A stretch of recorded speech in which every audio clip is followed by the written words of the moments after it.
पुणी चर्चारे गोधस जलप्रपात कंटाबांजीर जड़े युवक गाधौवा बेले पानी रे निखोज होईगले। नुआपड़ा जिला सदर ब्लॉक लोड्रा संरक्षित जंगल स्थित गोधस जलप्रपात रे मंगलवार जड़े पर्यटक पानी रे गाधौथिबा बेले हठात निखोज होईगले। प्रकाश जे पड़ोशी बलांगीर जिला कंटाबांजी आनंद नगर 20 वर्षीय सुदर्शन गुरु तांको भाई मोहन गुरु और भिणेई अमरेश षडंगी सहित एक गाड़ी रे गोधस जलप्रपात को बुलिबा पई आसीथिले। पानी रे गाधौथुबा बेले हठात सुदर्शन पानी भीतर को पसी जाइथिले। पानी रे पसी जाउथिबार देखि तांको भाई और भिणेई बंचाइबा को चेष्टा करिथिले किंतु बंचाई पारि नथिले। तेबे वर्तमान पर्यंत Sudarshan निखोज अछंती।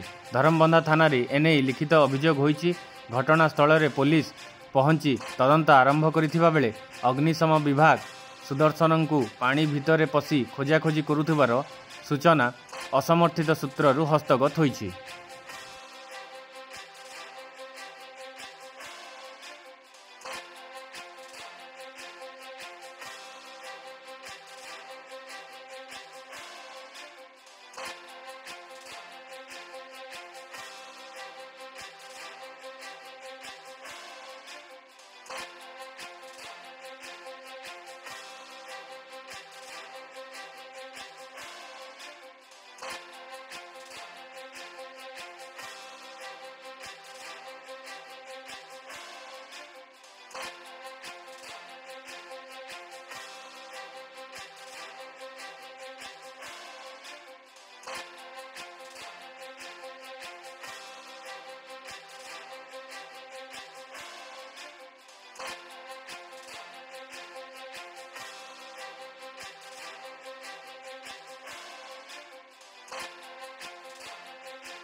For more updates, please subscribe to our channel and press the bell icon.